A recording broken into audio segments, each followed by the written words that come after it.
Fridtjof Schion, L'œil du cœur. Deuxième partie, Vie spirituelle. Chapitre 5, de l'oraison et de l'intégration des éléments psychiques. L'oraison, au sens le plus habituel de ce terme, se présente comme une pratique qui paraît impliquer un point de vue anthropomorphique et sentimental. Anthropomorphique parce que semblant attribuer à Dieu une nature temporelle et un entendement humain, et sentimental parce que se revêtant volontiers d'expression qui relève du sentiment.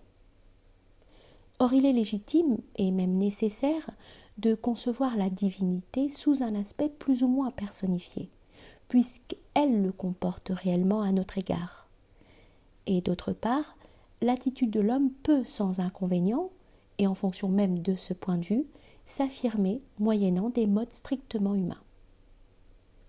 L'oraison, ainsi conçue, n'implique nullement par définition la conception d'un Dieu arbitrairement humanisé et dépouillé de sa transcendance infinie, pas plus qu'elle n'implique chez l'homme la présence d'une disposition proprement sentimentale.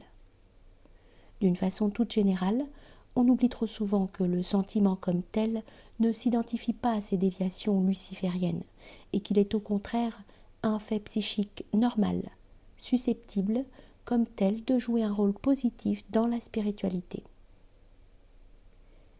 Le simple fait que l'homme en oraison fait participer toutes ses facultés intérieures à son élan vers Dieu, et partant aussi sa sentimentalité naturelle qui ne saurait anéantir ou tenir pour inexistante, ne signifie point que le sentiment doive se poser comme une fin en soi et entraîner par conséquent une altération plus ou moins individualiste des vérités doctrinales.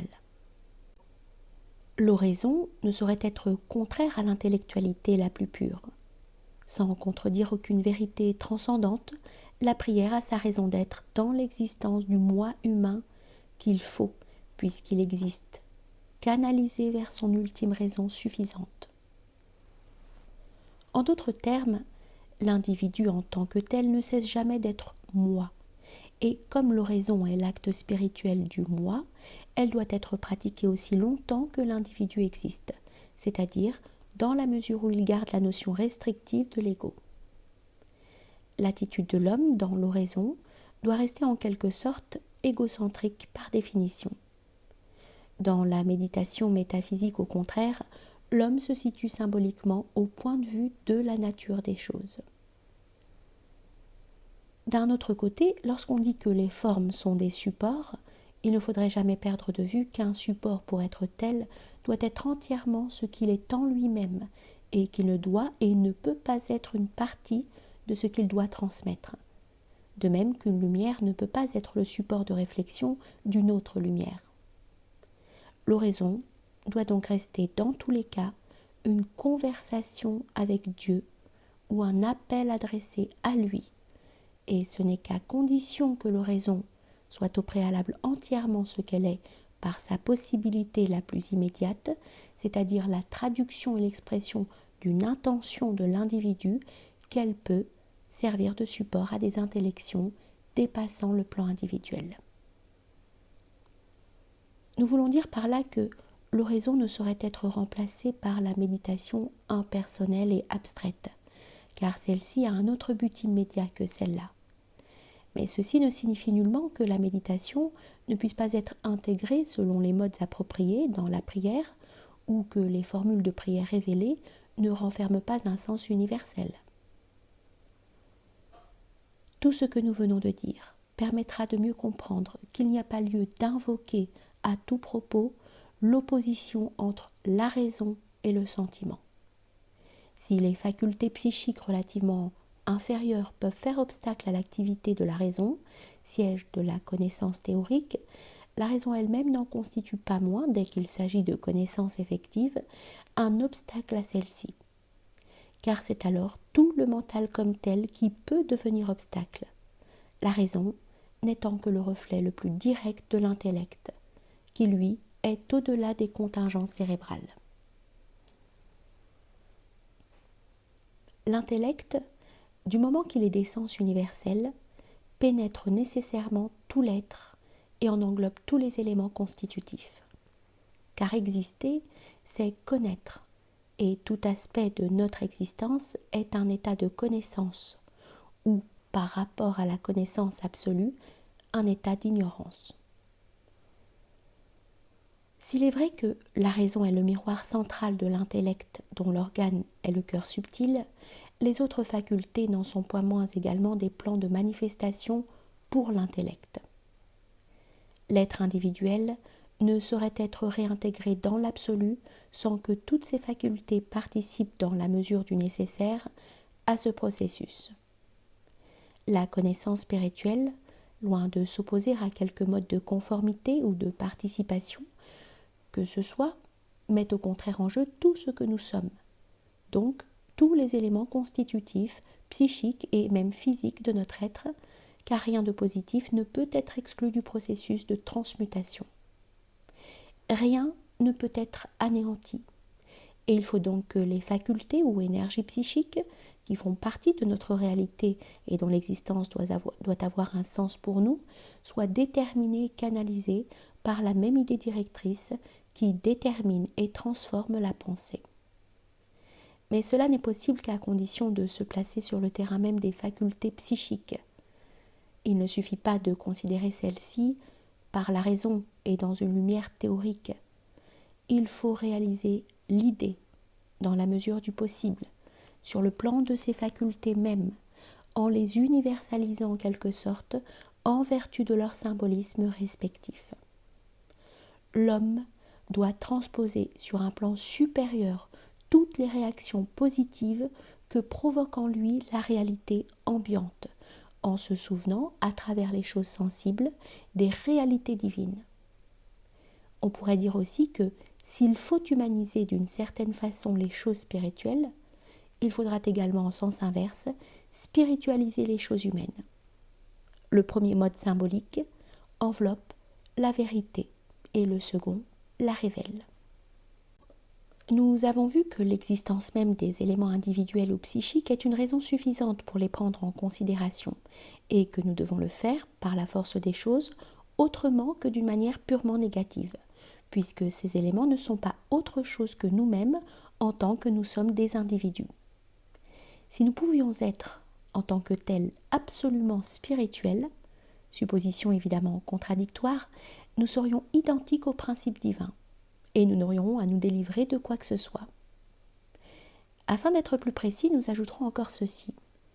L'homme qui, par ignorance ou parti pris théorique, néglige d'intégrer ces éléments psychiques à son attitude spirituelle, ne les possède pas moins en lui-même, soit qu'il les laisse errer à leur guise, à côté des conceptions théoriques et en contradiction avec elles, soit qu'il les ait réprimées, de sorte qu'ils sommeillent dans son subconscient comme des obstacles plus ou moins latents.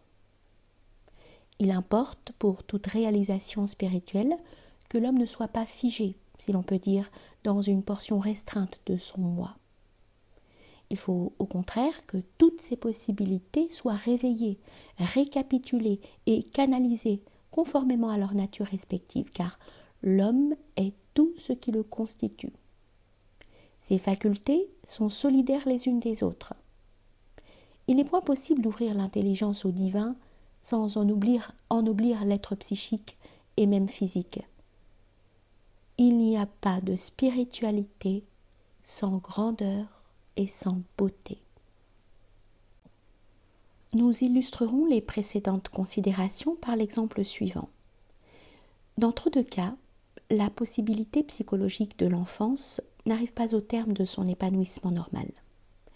La manifestation nécessaire de cette possibilité est arrêtée le plus souvent par les méfaits de l'éducation scolaire et subsiste comme étouffée ou écrasée, ou semblable à un noyau rétréci et durci, durant tout le développement ultérieur de l'individu. D'où un déséquilibre psychique qui se manifestera par l'absence apparente de l'élément enfantin d'une part et par des réactions enfantines d'autre part. Réaction que ne subira pas l'homme équilibré puisque sa possibilité virile ne sera intégrée la possibilité enfantine. Ce sera intégrée la possibilité enfantine. et que celle-ci sera comme l'arrière-plan de sa virilité. La virilité, virtus, est toujours l'aspect et le fait d'un équilibre. L'homme qui n'est qu'adulte, c'est-à-dire qu'il l'est à l'exclusion de tout élément enfantin, ne l'est qu'imparfaitement et en quelque sorte par incapacité de rester enfant. Or, une incapacité n'est jamais une supériorité. Il faut dépasser l'état d'enfance par intégration, par digestion, si l'on peut dire. Et cette nécessité est déjà indiquée par le fait qu'il y a une parfaite continuité entre les différents âges.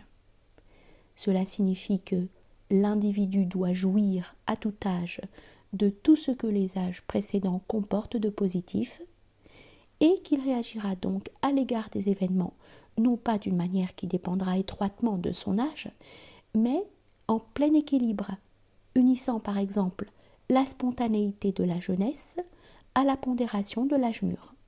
En d'autres termes, il possédera son moi temporel à l'état intégral. Toute attitude positive, qu'elle soit enfantine ou autre, est nécessaire et précieuse.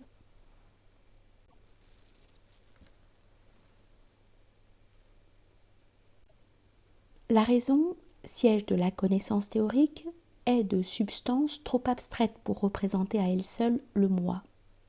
Il faut donc que le sentiment et le désir, c'est-à-dire ce qui est plus étroitement moi, soient transmués par l'idée, quitte à être anéanti à tel point de vue relatif.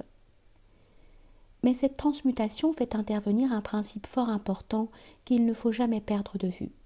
On doit distinguer nettement la faculté psychique comme telle, qui est une limitation de ses contenus possibles, en ce sens que l'idée niera le sentiment et le désir comme facteur d'individuation, sans nier cependant les contenus positifs et symboliques de ces facteurs. Ces contenus traduisent à leur manière l'idée et sont nécessaires à l'équilibre psychique et physique de l'homme. Par conséquent, si le sentiment, comme condition limitative, est une entrave individuelle, ces modes pourront être d'essence spirituelle en vertu du rapport d'inversion du contenant au contenu. Le sentiment est plus éloigné de l'intelligence pure que la raison. Cependant, par le fait du rapport d'inversion que nous venons de mentionner, les impulsions naturelles du sentiment sont moins préjudiciables, si tant est qu'elles le sont par elles-mêmes, pour l'intellectualité que les conceptions rationnelles. Celles-ci, lorsqu'elles sont trop prises à la lettre à défaut d'intuition intellectuelle, risquent de paralyser les possibilités de compréhension, tandis que le sentiment à cet égard reste neutre. C'est ce qui explique, pour ne citer que cet exemple, que l'ésotérisme musulman, pour faire usage de poésie et de musique, alors que l'islam exotérique a tendance à proscrire ces deux arts. Reprise. C'est ce qui explique, pour ne citer que cet exemple, que l'ésotérisme musulman peut faire usage de poésie et de musique, alors que l'islam exotérique a tendance à proscrire ces deux arts. Cette appréciation n'est nulle part aussi exagérée, et cela est significatif que chez les hérétiques rationalistes de l'islam, qui nient tout ésotérisme, comme la sentimentalité chez eux détermine toute la doctrine, il faut évidemment que, par compensation, ils nient le sentiment sur un plan quelconque. Ce qu'ils font précisément sur le plan où la sentimentalité est la plus apparente et la moins dangereuse. L'erreur qui attribue aux occidentaux modernes un froid réalisme et aux orientaux une mentalité rêveuse et sentimentale est du même ordre. Comme la sentimentalité chez les modernes se dissimule dans les conceptions fondamentales dont ils vivent et qui normalement devraient avoir un caractère intellectuel, il faut compenser cette absence d'intellectualité par une sécheresse apparente qui ne sort évidemment pas du cadre de la sentimentalité, car l'intellectualité pure n'est ni sèche ni humide. Elle est au-delà de cette alternative tout humaine, ou autrement dit, elle n'est point une négation sentimentale de la sentimentalité. Chez l'homme spirituel, aucune faculté normale ne fait défaut, mais toute la vie psychique est comme illuminée. ou comme doté des yeux de l'intellect. Aucune manifestation de l'âme ne reste en dehors de l'intelligence contemplative, en sorte qu'on peut dire que, chez un tel homme, la sentimentalité est intellectuelle, tandis que chez l'homme ordinaire, c'est l'inverse qui a lieu. En d'autres termes, le sentiment possède chez le spirituel une qualité contemplative qui lui ajoute comme une dimension nouvelle, sans avoir aucune emprise sur l'intelligence. L'ignorant, par contre, comme la philosophie moderne le prouve amplement, est sentimental dans son essence, d'une sentimentalité falsifiée, puisque non déterminée par une idée réelle. Et il manifestera volontiers cette déficience centrale à travers une pseudo-intellectualité d'autant plus virulente. La conformité psychique qui se fonde sur le symbolisme du sentiment ou du désir n'est cependant possible qu'à condition d'une conformité rationnelle d'une part, c'est-à-dire d'une connaissance théorique suffisante, et d'une conformité de l'action d'autre part. Et il doit en être ainsi, vu que les éléments les plus nettement individuels ne peuvent avoir de raison suffisante et par conséquent de détermination idéale que par l'intellect, et que d'un autre côté, ces éléments dépendent substantiellement du monde physique où s'exerce l'action. Par l'idée, les émotions naturelles sont d'une part réduites aux proportions qui correspondent à l'équilibre psychique de l'individu et d'autre part dotées d'une essence spirituelle, si l'on peut dire par l'action ou par la participation de l'action à l'idée. Donc, par l'action symbolique est devenue pour ainsi dire rituelle, les émotions reçoivent comme une nouvelle substance. L'idée de l'unité, par exemple, dissout le sentiment, parce qu'il tend vers le changement, donc vers la multiplicité, et parce qu'il est un facteur d'individuation, celle-ci étant luciférienne et partant contraire à l'unité qui est unique, mais les énergies à base de sentiments qui doivent subsister dans la mesure où subsiste le moi se modèlent sur l'unité et en traduisent consciemment des aspects. L'action, elle, participera à l'unité, d'une part, en tant qu'elle se bornera aux actes nécessaires, ce qui l'empêchera de se perdre dans la multiplicité, et d'autre part, en tant que la nécessité la rendant susceptible de consécration, elle retracera un aspect de l'unité dans le domaine du changement. Le rythme et l'équilibre de l'activité spiritualisée donnent ainsi à la vie psychique une substance nouvelle, tout en traversant l'âme comme un souffle de l'éternité qui lui rappelle son néant. Pour l'homme en tant que tel, la question de la réalité divine peut se poser ainsi. Si les autres individus, ou les objets, les aliments par exemple, possèdent une réalité immédiatement tangible et empiriquement incontestable, de sorte qu'il est tout naturel de parler à autrui ou de se nourrir d'aliments. Dieu, qui est l'ultime prototype de toute chose, possède une réalité incommensurable par rapport à celle qui nous entoure et dont nous vivons. Or, s'il est logique de parler à des individus ou de manger des aliments parce que les uns comme les autres sont réels, il sera encore bien plus logique ou moins illusoire de parler à Dieu, qui est la cause infinie de tout bien, et de vivre de son Verbe, qui est l'essence infinie de toute nourriture. Nous avons dit plus haut que, dans l'oraison, Dieu est conçu en quelque sorte automatiquement comme personnel. Dieu se révèle en effet par la force des choses, sous un aspect plus ou moins humain, dès qu'il entre en contact avec l'homme. S'il n'en était pas ainsi, aucun point de rencontre ne serait possible entre Dieu et l'individu. Mais cet aspect humain n'appartient pas autrement à la divinité en elle-même que la couleur n'appartient à la lumière divine, qui, elle, sera alors la réponse de Dieu.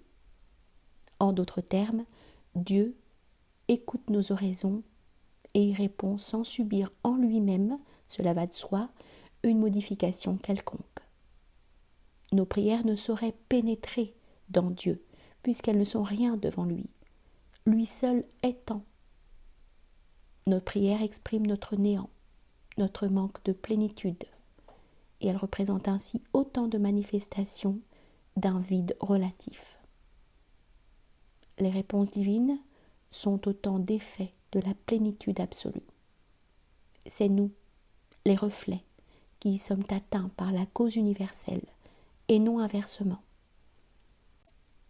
Avant que nous eussions formulé nos prières, les réponses divines étaient dans l'éternité. Dieu est pour nous la réponse éternelle et omniprésente, et l'oraison ne saurait avoir d'autre fonction que d'éliminer ce qui nous sépare de cette réponse infinie.